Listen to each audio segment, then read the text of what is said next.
Howdy folks, welcome to another beautiful day out here in West Vancouver. In today's video I want to talk about money, and specifically about how to grow your money.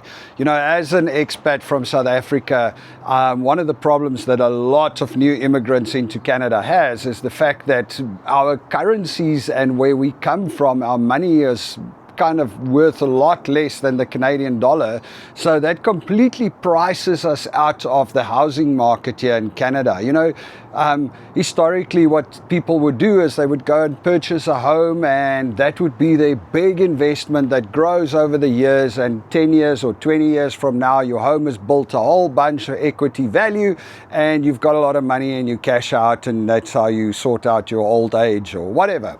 Now, the reality is that that's just not going to happen for us. I mean, my millions of rands that I arrived here with doesn't even buy me a parking spot in Vancouver, unfortunately. So I'm out of the property market, and one of the things that I'm looking at right now is Bitcoin. And don't get me wrong, I'm not talking about crypto, I'm talking about Bitcoin specifically. So in this video, I want to explain it all to you, so don't run away just yet. Oh, and secondly, this is not financial advice. You have to go and do your own research. But I am telling you this because I honestly believe that this is a way for us immigrants, or in Canada, well, I suppose for people all over, to at least get some exposure to an asset that I'm very, very confident is going to grow over the next few years. So I'm just going to quickly run through my experience with Bitcoin. I'm going to tell you a little bit about why I think it's going to grow, and well, we'll take it from there. All right, so how do I know Bitcoin? Well, in hindsight, very stupidly, I heard about Bitcoin in 2009 at a party we had in Durbanville, and this one friend of ours that was a big nerd told us about this new internet money, and that it's going to be the thing that changes the world. And I had another whiskey and completely ignored him, which would have been really stupid. I think he told me at the time he mined 10,000 Bitcoins that week. Now, unfortunately, the guy passed away very shortly after in a car accident, so I never heard about it again. Then in 2013, I was online and I saw Bitcoin was trading at $1 a coin, and I was like, oh, okay, this is interesting, and you can mine it on your own computer. So I started up my computer and I started mining Bitcoins, and I managed to mine about 15 Bitcoins over the span of a month and a half before my computer broke down, and I was like, this is not worth it. Now I need to set it up again, and it's only $15 over a month and a half worth of mining. And then in 2013, before we went to the US the first time, I'm sitting on my computer, I look at it and I go, hey, Bitcoin is now $100 a coin. So I promptly sold my 15 Bitcoins for $1,500 US, and I walked around like somebody that, like, you know, a cat that got cream. I was just like, hey, I'm the man. I just made $1,500. I didn't connect the dots that I should be getting more Bitcoin. Anyway, funny story about that is literally, I guess it was 3 weeks later, Bitcoin hit $1,200 a coin. That was before its first big drop, where it dropped right back down to like $20 or $30 a coin. But anyway, so that was my first tango with Bitcoin, and over the years I've been involved. Every now and again I get involved in crypto. In 2017 I think we went into crypto a little bit, and crypto has been good to me. It's helped me to purchase properties over the years. It's helped me to fund a large part of my Canadian immigration was funded by crypto, that at the time managed to pump a little bit in 2017 or 2020, 2019. So it's been up and down, but in all honesty, I never took it serious. It was always like, you know, going to the casino. I'm throwing a few bucks at it. Sometimes I lose, sometimes I win. Now, what has changed? I think that Bitcoin finally divorced itself from that complete volatility. And the reason for that is because a lot of companies are now putting it onto their balance sheet. You know that there's over 100 companies on the US stock exchange now that keep Bitcoin on their balance sheet. There's a couple of states that are keeping Bitcoin as a strategic reserve. There's a couple of places, the US government is looking at keeping Bitcoin as a strategic reserve. And I'm going to explain to you shortly why all of that matters. First, I just want to address one thing.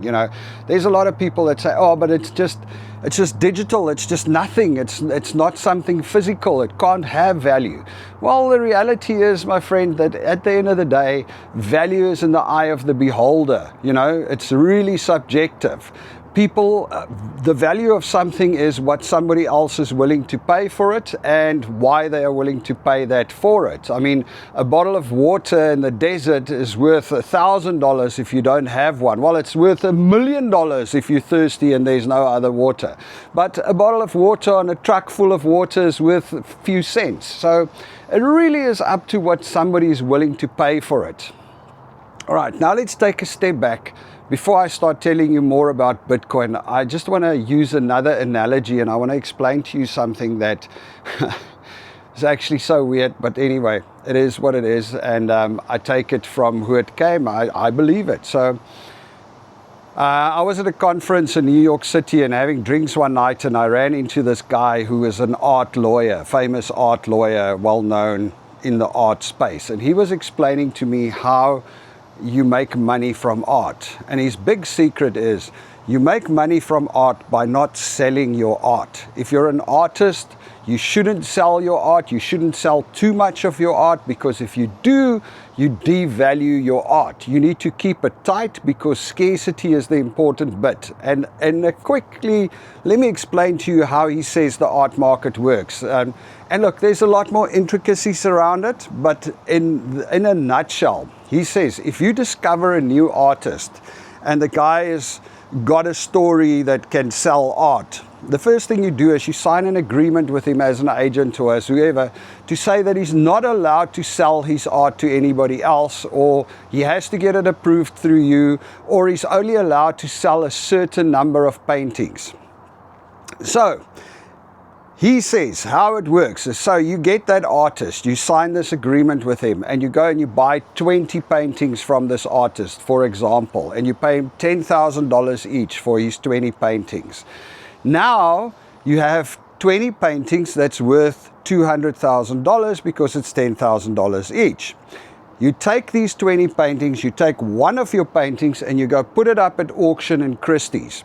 Because the only way to really value art is through, what people are willing to pay for it. Like I said earlier on, the value of something is completely related to what somebody else is willing to pay for it. So you go and you put this painting up at Christie's for auction. You get some of your friends or a shadow company of yourself or whoever to bid on this painting, and you chase the price up to $1 million, and you sell the painting for $1 million, even if you sell it semi to yourself through your mates or through a different company. You sell the painting for $1 million. By selling the painting for $1 million, what's now happened is that you now have 20 paintings, of which one sold for $1 million.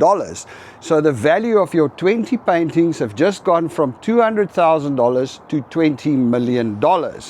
Now, buying that painting through your mates is going to cost you 200 grand. It's not going to cost you $1 million, because you're going to pay Christie's the $1 million. They're going to give the money to, or the guy that's going to bought it is going to pay.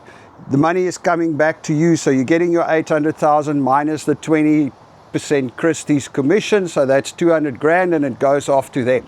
And you now have 20 paintings worth $20 million. Now, what can you do with the paintings? Nobody's going to buy those paintings from you for $1 million each, because that was just an inflated value. You can, however, take your paintings and go borrow money against it. So you can take it and put it up as collateral and borrow up to 50% of the value of the painting at a interest rate, whatever the interest rate might be. You can borrow the money and you now have the cash. Now 50% of 20 million is $10 million. So you can go and borrow $10 million with your paintings as collateral. That works brilliantly. So you now have $10 million.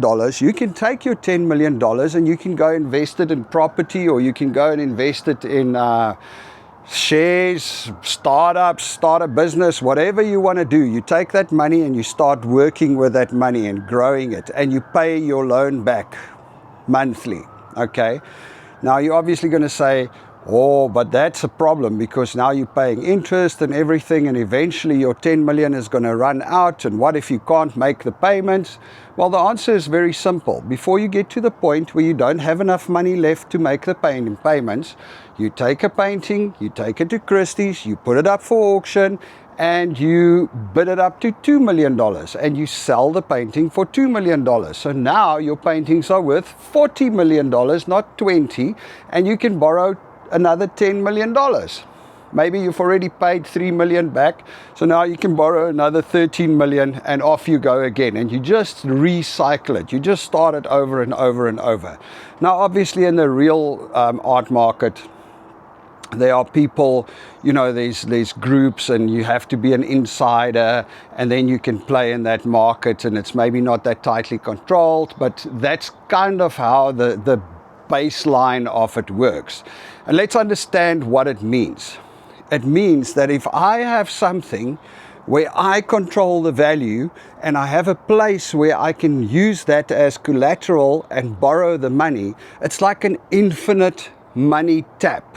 I can literally get as much money as I want, because whatever I need to do, whenever I need more money, I just increase the perceived value of my item, which I am in control of, because I control the quantity and I control what I want to buy it for.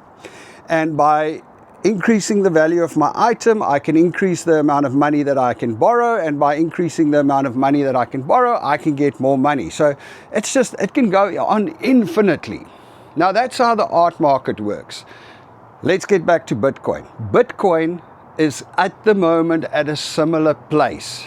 And that is why I decided to make this video, because I honestly believe that Bitcoin has reached that stage where there are enough companies and organizations that's putting it onto their balance sheet and borrowing money against it to get it into that specific flywheel, that specific thing. Now, it's not just art that works like that. Collectors, there's a bunch of things that work like that. But Bitcoin is one of the easier ones to get involved in. So Bitcoin, I mean, there will only ever be 21 million Bitcoins. Right now, people are buying more Bitcoins than they are actually mining every year. And every year, less and less Bitcoins are getting mined. So it's this beautifully designed thing that's going to keep increasing the value of Bitcoin in perpetuality. You know, it's just going to keep on increasing. And the more companies have Bitcoin on their balance sheets, the more those companies are incentivized never to sell their Bitcoins, because the moment they sell their Bitcoins, they flood the market, or they push more supply into the market. The value of Bitcoin is going to drop, and when the value of Bitcoin drops, the value of their balance sheet drops, and they are in trouble. So in other words, what I'm trying to say is, it's to these companies and to these governments' best interest to never let the value of Bitcoin drop. Now, you know, Bitcoin has been volatile over the years. Throughout the years, there's been a lot of ups and huge drops, 60, 70, 80% drops. And that was when it was just a young little crypto that was still in the realm of the degens, as they call them. Right now, it's gone into the corporate section. I mean, we've got the Bitcoin ETFs that's approved. The laws coming out in the US that are fully super crypto supportive. I mean, there are now banks in the US that are allowed to lend you money against your Bitcoin. So, and there are a lot of institutions where you can go and borrow up to 60% of the value of your Bitcoin. So in other words, and the other nice thing about it though, and once again, go and do your own research, don't take my word for it. But the other nice thing about the Bitcoin is, if I buy a Bitcoin and it's worth 100 grand and I deposit it there on a place where I can borrow against it, and now it goes to $200,000, I can borrow 100,000 and use it, and I don't pay tax on that loan, because it's not a dividend, it's not a profit, it's a tax-free loan. Yes, there's interest that I'm paying, but that's a lot less than taxes. Anyway, so what I'm saying is the regulatory environment is changing to take Bitcoin to the exact same place as the art example, where it is becoming a store of value, and it's in the interest of everybody that holds Bitcoin to never sell their Bitcoin, and through that to drive up the price of Bitcoin perpetually, so that their balance sheets grows, so that their companies or their personal portfolios or their country treasuries are worth more money, so that they can go and raise more money against that. And I honestly believe that it's happened. And one of the reasons I'm saying that is because normally Bitcoin is very susceptible to global issues. You know, less than a year ago or 2 years ago, when was it, when Iran fired some missiles at Israel, the Bitcoin price and the crypto prices dropped by 30-odd%. In the recent war in the Middle East, where it was an actual physical war, the price dropped only by 5% and started going back up again on Bitcoin. Just for clarity, I just want to make sure you understand this. I'm not talking about crypto. Crypto is a collective name for a whole bunch of crap. Unfortunately, Bitcoin is in there as well, but a whole bunch of the other stuff there is no good, and you should, unless you want to gamble, stay away from those. Bitcoin is the one that has become a store of value, and I honestly believe that it's going to grow. You know, if I look at the Bitcoin, while it went like this and up and down, it did go from a couple of cents 15 years ago to where it's now worth almost $110,000. So here's my advice, guys.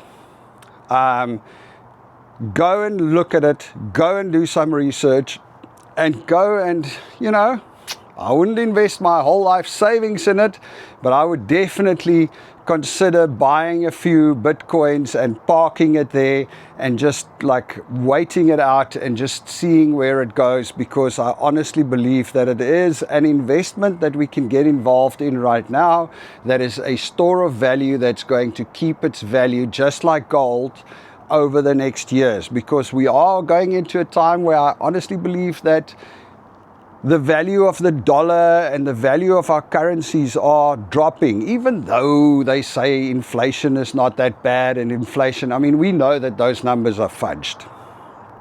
The matter of fact is, it's a store of value. It's something that's going to keep it value. The dollar, for instance, I mean, last year you can buy a lot less with a dollar now than you could buy with a dollar a year ago. And if you put your dollar in a bank account and you invested it and you got like 2 or 3% interest, even with your interest, you are going to be able to buy less toilet paper with all of that money than you were a year ago. So in other words, your money didn't grow, your money shrunk. And that's why you need a store of value. And anyway, that's the rant from me. I believe, guys, that now is the time where Bitcoin has turned the corner and it's going to turn into a good investment in the future. You can buy Bitcoin anywhere in the world. In the US, the regulatory framework is super friendly now. Everybody's coming back into it. Canada, not so much, but there are a couple of exchanges. They're down in the description that you can buy Bitcoin from, and you can buy as little as $20 worth of Bitcoin or $30 worth of Bitcoin, even if it's just so that you can go to the party and say that I own Bitcoin. But anyway, there's a couple of exchanges in Canada. There's a couple of exchanges in South Africa that I know about. Check it out. Just a heads up, if you do use any of the links in the description, I do get a small affiliate commission on it. It's not why I'm making this video at all. But hey, if you are going to get involved, I might as well make a few bucks out of it. All right, guys, so that's my explanation. That's why I think you should get involved in Bitcoin, or you should just go and do your research. Once again, this is not financial advice. I'm not telling you to take all of your savings or to sell all of your crap and stick it into Bitcoin. I'm just saying it's worth looking at. All right, folks, have a good one. Cheers.